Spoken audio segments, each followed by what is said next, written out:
So we are here with a man that went on my very first Billy Goat Adventures trip, Danny Schrock. Dude, did I get a badge for being the first friend? Yeah, I should. yeah, high five. Dude, thank you. Thank you. But I wanted to interview you because I wanted to ask you like a couple questions about the trip, like just how it went. And the first question I thought of was, I kind of wanted you to tell me like what was your expectations before you even got on a bike, before anything, like what were your expectations, what were your thoughts? Well, just like everyone else in the world, I have a whole lot of stuff going on, right? Yes. And so the bike trip actually came up to one of the busiest times in my summer. And so I was like, oh, like I'm excited to go, but it's like it's right in the middle of all of our stuff. And so I'm dealing with that. And then when you tell me that, hey, we're gonna bike over 100 miles. I've never biked further than I think I did 20 miles one time, That's awesome. but I had never. I'm not a biker. I don't do this, and so 100 miles it seemed intimidating to me. Yeah. And so I had a lot of the. I don't know if I was supposed to be nervous, but I had some feels. I had a little bit of nerves going into it just because of the busy schedule. Yeah. Plus, I haven't done this before, and so I was working through a lot actually as we were. And so the first day, 29 miles, you like outdid your first longest time by like 9 miles. Yeah. Yep. And I was nervous too. This is my first trip like responsible for somebody. And so that's one of the reasons Thanks for we caring did it. for me. Oh yeah. Yeah, it was great. It was great. So that's awesome. What about like so midway through? Like so we get to I think it was Wednesday, Thursday, that time frame, somewhere around there. So you've been on a bike even like Thursday night. So you've been on a bike 3 days now. Tell me kind of what your feelings were, what you thought. Sure. Actually, Thursday was probably the day I was the most sore, and so physically I was dealing with the soreness stuff.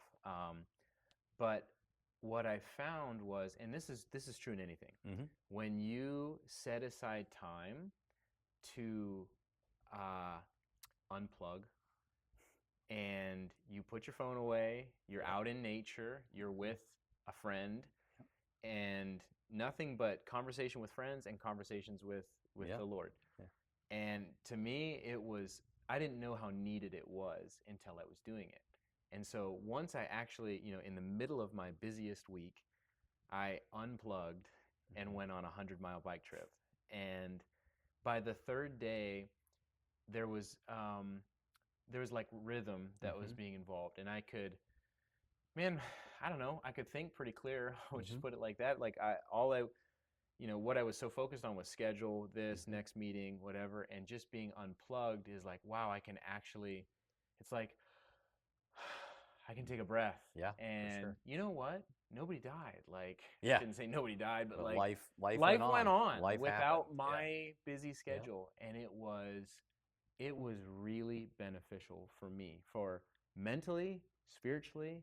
It was really beneficial. Yeah. The third day was probably the over the hump day for me. Yep, and that's usually kind of what it is. And I think that we had so many amazing conversations and ideas that you helped me with, even with Billy Goat Adventures. And I think early on we learned that like Cleveland to Killbuck's not that exciting. Like you're gonna go jump in a creek. No offense to Killbuckonians. Yeah, Killbuck's great, Killbuckonians, is that what you call them? But I got family, like my kin's from that area. But we were like, how much cooler would it be to be able to finish up on the beach, a beach up in Cleveland? Kids could just run right into the lake. Like it was amazing. We had all kinds of cool conversations, learned a lot. But yeah, that's great to hear that like you weren't like, oh, I'm regretting this midway through. For sure.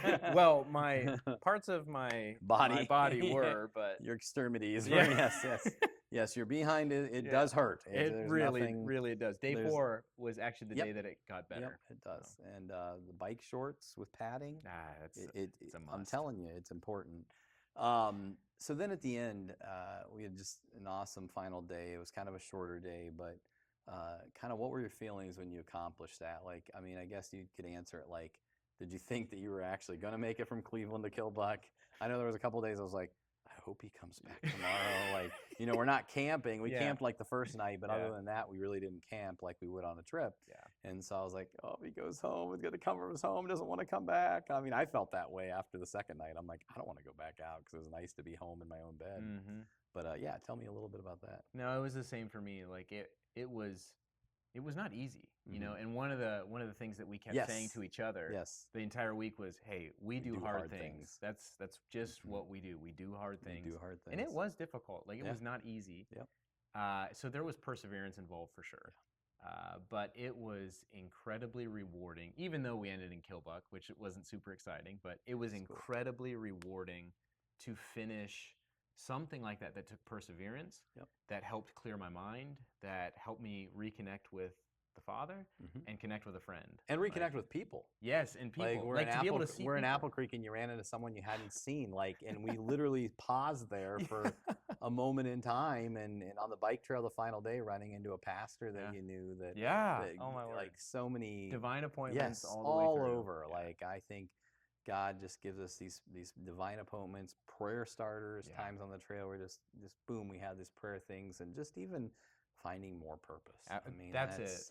That's honestly the mission statement kind of message there is discovering purpose through adventure, and that's what Billy Goat Adventures wants to be is to help high school students, but not just high school students, like maybe pastors, maybe young adults, maybe married couples, families, you know, just discover more purpose in their life. And so I guess I could ask that as a final question too, is in the end, did you discover more purpose? Yeah, I mean, that's simply what happens when you unplug from this busy world. It doesn't have to be on a bike. Doesn't have to be on a bike. It doesn't. But we found it through a bike. You know, we discovered even rediscovering purpose through a bike trip. And so for sure, when you unplug, that's what happens.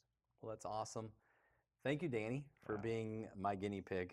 I actually had 4 people that were going to be going on this trip, 3 actually, and the other 2 didn't work out. And so Danny was my only hope, and that was our first trip. 1 person. We got him safely from Cleveland to Killbuck.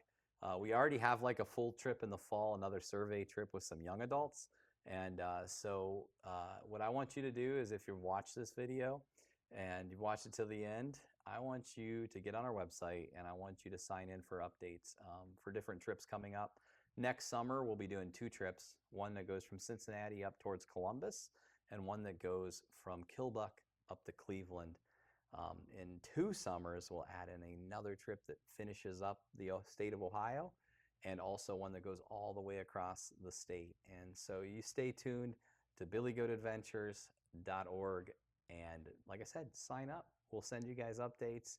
We're going to need prayer partners. We need team members to come along and help. I'm excited. I can't wait. Me and Danny have some partnership stuff with Proclaim that we've talked about on this trip that we can't wait to do too together. Like, it was awesome. And so until next time, or until you're on a bike trip with Billy Goat Adventures, get out there and discover purpose. Amen. Yeah.